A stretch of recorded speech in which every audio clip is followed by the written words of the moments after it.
Hello and welcome to this edition of the Time with Hime podcast. I'm your host, Lynn Cordes, joined by our superintendent, Mr. Hime. Good day, sir. Wow, great day. You know, it's here we are, end of summer. You almost said October. Yeah, fall is here. It is. We're in the middle of September. A lot of things going on. We've settled down into the classrooms and, within the district, and we've got some things to share with our families. Yep, inner-city football's about over.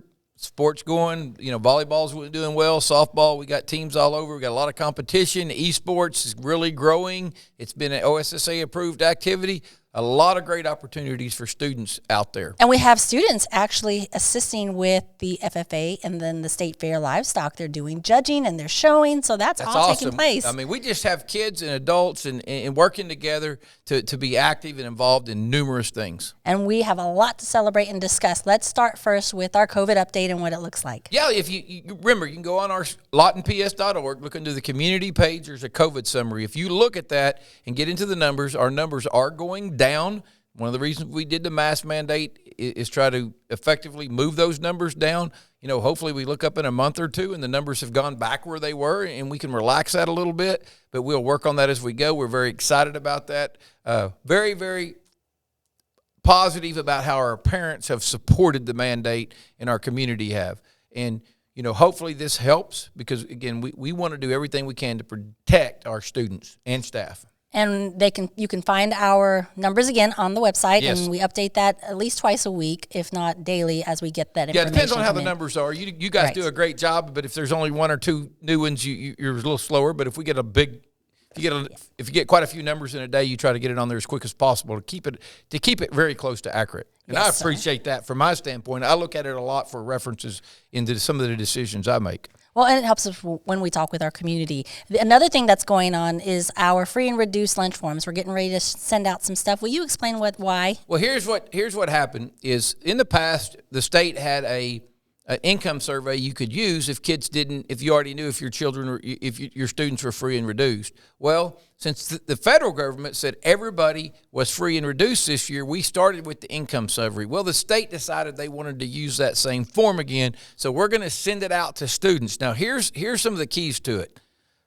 This week, I think Friday, which would be today, some parents will get a PEBT card in the mail. We have nothing to do with that card, but it is based upon if you qualify for free and reduced lunches, your parent, for days they missed lunches last year or days we were out of school, they're sending a debit card to parents to make up for what they lost in not getting to eat those days. So here's what's important as a parent.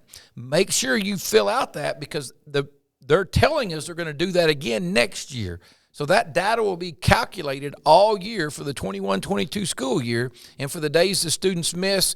And I'm not sure exactly how they calculate it because then this is not an LPS thing. LPS really doesn't have anything to do with it except for we collect the forms and we enter whether they're free and reduced by what the parents send back to us into the computer. So just remember, if you don't get the card, it's not our fault. But when you get that form, make sure you fill it out. So if you do qualify, you'll have the opportunity to get the card next year when they come out. And I know that did go out last year because we had some families reach out to us, but that was not a district initiative. Yeah, it's not a state. The district has no control over that. I know there's a lot of money out there for it. It's part of the ESSER plan. And I think the state, somebody told me $300 million that they're going to be distributing the next couple of years because of it.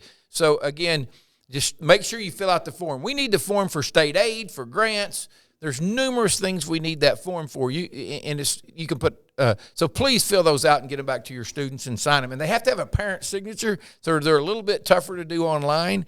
But you can have one per family. Yes, and everybody's going to get it sent out. But if you just fill it out for one student and send it back, it counts for all of them, yes, wherever they're at. But all your students' names on there and it counts, yes. Okay, perfect. And then we'll get that information out and we'll send it out with the students. Yeah, we'll send those home for the next few days, and some of those get lost. So if you get 2 or 3 of them, please don't get frustrated that we keep sending them because we really need them. That's right. Now we have another thing coming up, and that's very important to our district, and we started it, but COVID kind of changed our plans and how we had the forms, which was the strategic plan. Strategic plan. One of the things when, again, it's funny. I've been here almost 2 years. It's almost 2 years ago I got hired, but the COVID has been here basically since I got here. So a lot of the things that they wanted to do when I got here, that, when you visit with the board and you get a job and you start visiting with the district leadership and you kind of try to find some of the initiatives they're doing and you're looking at and where we want to go, you got to make those decisions to move forward. Well, one thing you always want to do is involve your parents, your teachers, and your community in how your strategic planning goes. So what we've done is we've hired the K-20 Center, which is the research center for the University of Oklahoma. They work and they'll come in and they'll do surveys. So we'll push out a parent survey here pretty quick. That's parents, teachers, community members. They can complete this survey. We want 10,000 of those back, or 100,000. They take that data, and then they'll do community forums. They'll set up forums just for teachers at different buildings, and we'll try to have as many of those as we can where people can come in, and we'll gather data from how they answer questions and what they're looking for. And the goal is for this research team to come in and gather as much information in Lawton and try to create a strategic plan of where we want to be in the next 3 years, 5 years, 10 years. So we're moving, because I tell people this all the time, it gets consorted. I'm the superintendent. My job is to manage and lead the district, but I need to lead it. I don't own Lawton Public Schools. I'm the manager. I need to lead it the way the people, the parents, and the community, where they want Lawton Public Schools to go, how they want it to look in 5 and 10 years. So they'll create the strategic plan with data gathered from all these people, and then it becomes my job and the leadership team the job to move us toward the direction the community, the parents, the teachers want us to go. And that will be on our website. When we push that out, we'll send it out as a notification. So we want everybody's input, and then when the forum dates are set, we will share that out as well. And I really... I can assure you, if it's a chance for your input to count, because when we complete this, and I know other school districts have done it, they hold us accountable. They will come back and meet with the board. They'll come back and meet with me on a regular basis to make sure we're moving and they call it working the plan, that we're using this plan to guide decisions and look at our future of what we do with the school district. So please, for those of you that like input and you always feel that people don't care what you think, this is one of those times when it does matter. We want all the input from everybody we get so we can get a very accurate strategic plan. Now, before we leave our podcast, there's something very important that we want to share with our families in regard to a TikTok trend that's out there. Can you please share what it is and the importance of their students' understanding? People laugh at me because I called it something else. I call it like TikTokers. It's TikTok. I got it. Yes. It's kind of interesting because I heard about this at the first of the week. There's a trend out there, and they're calling it stealing or something. Devious licks or something to that extent. And so they're either getting things from the school, or they're tearing something up, or putting Kool-Aid or paint on walls. And I thought, was this just a Lawton deal? Because I heard a couple of them. And then I was on a Zoom meeting with superintendents. There's a Superintendent Hoffmeister has an advisory committee, and I'm lucky enough to be appointed to that. So there were like 40 superintendents in this group, and everyone in there was talking about how they're having problems with this and how they're having to settle it and keeping kids from it. Again, we've talked about this.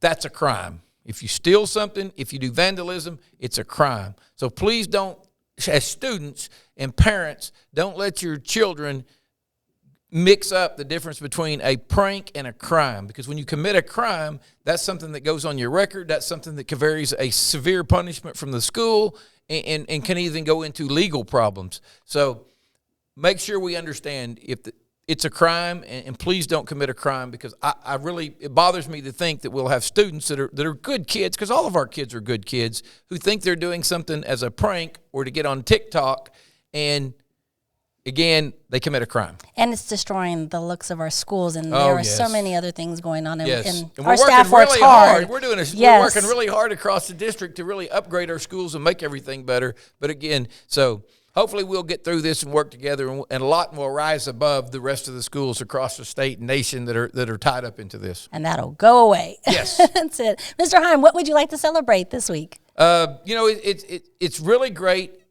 The staff at Lawton Public Schools, we're at that time when we've been in schools, 5-6 weeks, and a lot of things are going on. But if you look, the finance staff, the payroll staff, all the people in Shoemaker, and then you get to the principals and the teachers, bus drivers. We've been short bus drivers. You can't find bus drivers. I see it on the news, parents complaining about bus drivers not. At Lawton, we know we've had this problem, but the complaints have been minimal. Shout out to our parents. Our bus drivers, we got some driving 2 and 3 routes to make up because we don't have enough bus drivers. So just, it's so great when a community pulls together to do things, to create opportunities for the students of that community. And that's just a shout out to Lawton as a community and the school system, the faculty and staff, and how everybody's pulling together to make things the best they can in a pandemic for the kids of the community. And the one thing that I want to celebrate before we leave is we had 4 National Merit semifinalists awesome. announced That's great. yesterday. Is that not great? I mean, those are things incredible. That are fun. We had 4 National Merits. I mean, that's just awesome. That's a great award. Those are the top of the top, and that's who we are at Lawton Public Schools. Mr. Hime, thank you so much for your time this week. I really appreciate it. Reminder that we have some days coming up because fall break is coming up in the middle of October towards the end. Yes. So there's some dates on our calendar that we want our parents to be mindful of so we can make arrangements. Yes, very much so. Yes. Thank you. Give them our website and our email address. Yes. Okay, we got the lawtonps.org is the website. Again, you can get the COVID summary under the community page, but that's the website. We also have info@lawtonps.org. You can email that if you got any questions, comments, or things you want us to cover in the podcast, or just otherwise other things that we can help and we can answer. We try to answer every question that comes across there. Or we direct it to who would help them the best. Obviously, I can't answer every question, but I will send it to those who know. All right, Mr. Hime, thank you so much for your time. Thank you guys for your time. Until next week, be well, stay safe, and make positive impacts. Have a great weekend.